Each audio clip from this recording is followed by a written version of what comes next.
remember, and this is why sometimes I always inform you all that if the union was independent of other political entities, they would have a better force and a better say. Now, Watson Duke, who I always tell you all I respect because of his achievements as a leader in a very different sect, I still find there are areas where he would have faltered in relation to buildings. And I agree with you, agencies that have the protocols of dealing with buildings that they could deem unfit should not be under government agencies. They should be independent of anything because they could be easily influenced. Nice. And I agree with you that totally. They should have been workers, because there could be areas for compromise. Yeah. But I think that consistency is what you need in governance as well as in union operation. Mm-hmm. Because I remember under the last regime, there were buildings that were underutilized. They were there, not even being dealt with by the previous regime. Yes. And I can't recall if Mr. Duke raised any eyebrow. No, I know he did conduct protest action under the previous regime. Yes, we did. As a matter of fact, the most... let's hear him now. Yeah. Right, yes, I know he did. But my thing is that there were buildings, and if we had pushed, because those same buildings, government spend those money to build those buildings. Correct. And again, sometimes political decisions sometimes warp the whole area of, let's say, comfort for us as public servants are using us and our members of the public because we have to go into service. Yes. Mm-hmm. But we have to call on all governments, separate ourselves from government and call on them to see what is deemed fit for the comfort of public servants. So we wouldn't have if it's under one regime, you're calling for this, and under another, you're not calling. The consistency we're looking for. And that would put you all in a better stead, because I believe that the drive from unions is necessary, and you cannot be absolved from your responsibilities because it's a necessary sort of, I don't want to say comfort. You all are in people's space, you all have to be dealt with, and people cannot dismiss the union. However, the union needs to be consistent with what they're doing for better results and better respect. Good program, as usual, guys. Thank you.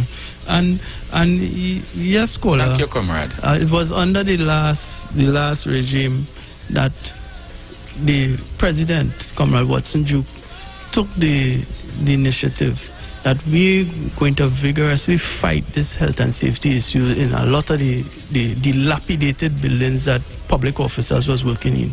We had reports in one particular building that about 19 people died from cancer over a period of about 10 years, I believe it was.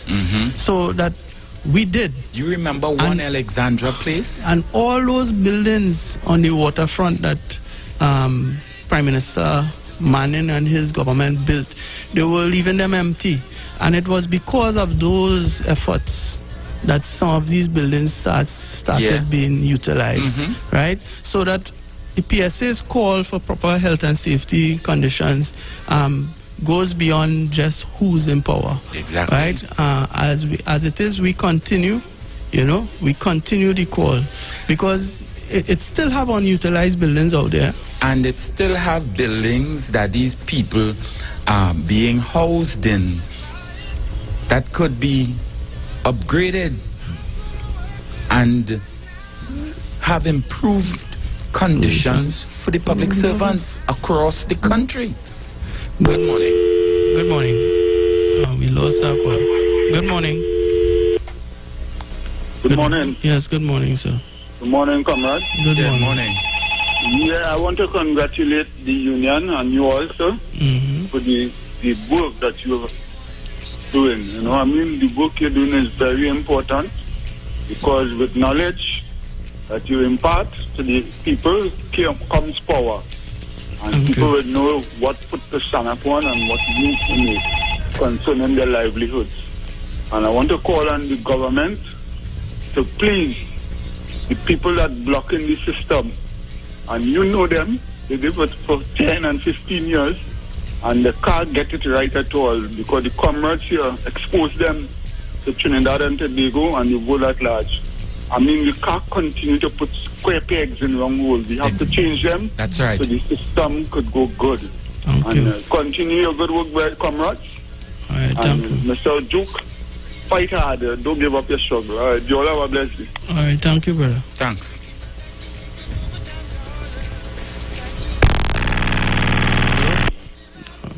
Yeah. Yeah. Yeah, so we continue. The system is the problem. The system is not working because those who are charged with the responsibility to manage the system are falling down on the job. And we are saying that if they were to energize the system, pay with reference to the Public Service Commission regulations, all the circulars that are in place, this public service will run efficiently and effectively. Good morning. Good morning, caller. Yeah, good morning, gentlemen. Good morning, sir. I used to be a member of the PSA when I was in public service. So I have a history of the organization. That's your point. You had mentioned something about the OSH. Is it the OSH Commission? Is that how it's described? OSH agency. It's the OSH agency, right? And you were saying that, you recommend that it should not be under the state, the government.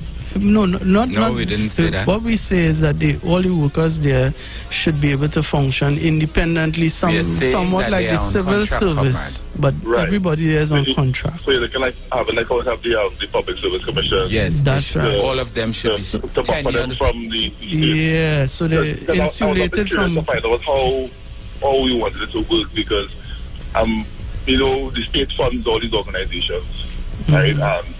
So it would have been like himself against himself. So I was kind of curious to see how it would have worked. But thanks for the information, right? Yeah. You have a wonderful day. All right. Now I want to make... Anyway, let me take one call. Good morning, caller. Yes, good morning. Good morning, ma'am. I want to disagree with the saying that the system is not good. I want to say it's the greed of the men. I can't believe that we are paying taxpayers with taxpayers' money to sit in Parliament, pass a bill, and then say it can't work for this, but it can work for that. I think it's time that we hold the politicians and the public servants. Listen, they're all public servants. But those who are working in government agency, hold them responsible. They are totally responsible because they serve the public and they don't serve them well, right?